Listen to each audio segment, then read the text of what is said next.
Hi నమస్తే welcome to Myra Media. నేను మీ కేవీఆర్. ఆంధ్రప్రదేశ్లో ప్రజాస్వామ్యం చచ్చిపోయిందని ఇప్పటికే చాలాసార్లు రుజువైంది. మళ్ళొకసారి రుచి చూపించింది అనమాట ఈ కూటమి సర్కారు.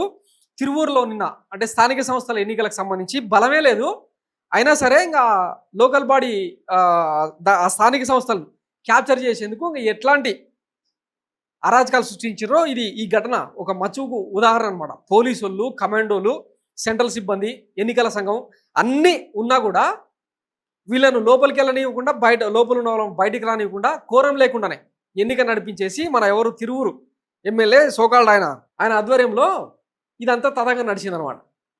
ప్రజాస్వామ్యానికి టీడీపీ పాత్ర, స్థానిక ఎన్నికల్లో రెచ్చిపోయిన టీడీపీ నేతలు, శ్రేణులు, తిరువురులో వైసీపీ కౌన్సిలర్లను అడ్డుకుంటున్న టీడీపీ నాయకులు, గ్రేటర్ విశాఖ డిప్యూటీ మేయర్ సహా వివిధ మున్సిపల్ చైర్మన్లు, చైర్పర్సన్లు, మండల పరిషత్ అధ్యక్ష, ఉపాధ్యక్ష, 20 పంచాయతీల్లో ఉప సర్పంచ్ పదవుల కోసం సోమవారం నిర్వహించిన ఎన్నికల్లో టీడీపీ నేతలు ప్రజాస్వామ్యానికి పాతరేస్తూ అక్రమాల జాతర నడిపించారు. తిరువూరు మున్సిపల్ చైర్మన్ పదవిని సంఖ్యాబలం లేకపోయినా తన ఖాతాలో వేసుకునేందుకు టీడీపీ ఎమ్మెల్యే కొలికపూడి శ్రీనివాసరావు వీధి రౌడీలా వ్యవహరించారు. ఎన్నిక వాయిదా వేయించాలని కుట్రతో వైసీపీ కౌన్సిలర్లను మున్సిపల్ కార్యాలయంలోకి వెళ్లనివ్వకుండా అడ్డుకున్నారు. మహిళా కౌన్సిలర్లపై చెప్పులు, వాటర్ బాటిళ్లతో దాడికి తెగబడ్డారు. బారికేడ్లను ధ్వంసం చేశారు. దౌర్జన్యకాండను అడ్డుకోవాల్సిన పోలీసులు అధికార పార్టీకి తొత్తులుగా వ్యవహరించారు. చివరకు కోరం సరిపోలేదంటూ ఎన్నికల అధికారి ఆర్డీఓ మాధురి మంగళవారానికి వాయిదా వేశారు.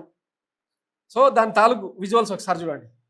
ఇదిగో మహిళలు, కౌన్సిలర్లు వాళ్ళు లోపలికి వెళ్తుంటే అడ్డుకునే ప్రయత్నం, చెప్పులు, వాటర్ బాటిల్ విసిరేస్తూ ఇంత దుర్మార్గంగా వ్యవహరించాల్సిన అవసరం ఉందా?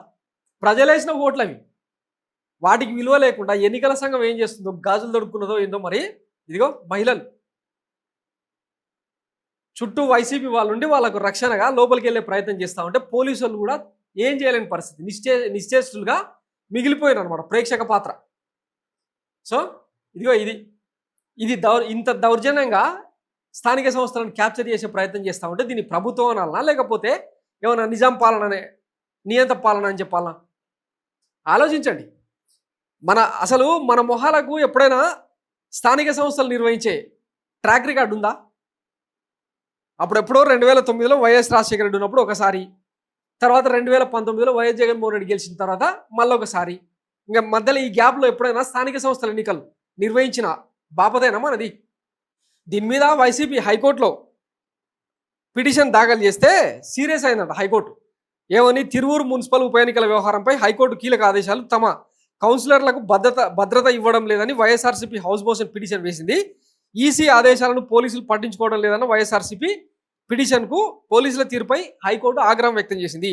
డీసీపీ స్థాయి అధికారులతో భద్రత కల్పించాలని ఆదేశించింది. అలాగే పోలీసులు ఏం చర్య తీసుకున్నారో అర్ధగంటలో మళ్ళీ చెప్పాలని పోలీసులకు హైకోర్టు ఆదేశించింది అనమాట. సో ఇక్కడ ఒక్కచోటనే కాదు, గతంలో రామగిరి, అనంతపురంలో, తర్వాత వైజాగ్లో, ఇంకా చెప్పుకుంటూ పోతే ఎన్నో ప్రాంతాల్లో ఇంత చేసినా కూడా గతంలో చూసినాం కదా. 11 సీట్లు అన్నారు. కూటమి సర్కారుకు 11 స్థానాల్లో గెలుపొందితే వైసీపీ 50కి పైగా స్థానాల్లో గెలుపొంది అనమాట. మొన్న గతంలో జరిగిన నెల రోజుల క్రితం. ఇంత దుర్మార్గంగా వ్యవహరిస్తూ ఉంటే దీన్ని ఆంధ్రప్రదేశ్ అనాలా, లేకపోతే బీహార్, ఆంధ్రప్రదేశ్ రౌడీ మూకల్లాగా తయారైపోయి పచ్చమూకలందరూ కూడా ఇట్లా చేస్తూ ఉంటే దీన్ని ప్రజాస్వామ్యం అంటారా, లేకపోతే ప్రభుత్వం అంటారా?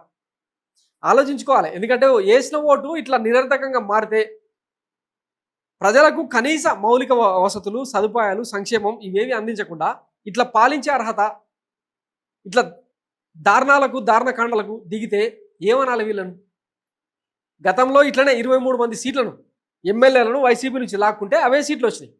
రేపు ఇంతకు మించిన రిజల్ట్ ఏమన్నా ఎక్స్పెక్ట్ చేస్తారా? ఇంకా దొరికిందే సందు, 5 ఏళ్ల పాటు మనల్ని పీకెటోడు లేడు అన్న కోణంలో ఇష్టారీతిన వ్యవహరిస్తా ఉన్నాం. ఎన్ని రోజులు సాగుతుంది ఇదంతా? అన్ని రోజులు అంటే ప్రతిరోజు ఆదివారం అయితే కాదు కదా, చీకటి తర్వాత వెలుగుంటుంది. చూద్దాం దీనికి సంబంధించి ప్రజలు ఎట్లా రియాక్ట్ అవుతారు. Thanks for watching Myra Media. నేను మీ కేవీఆర్. Thank you.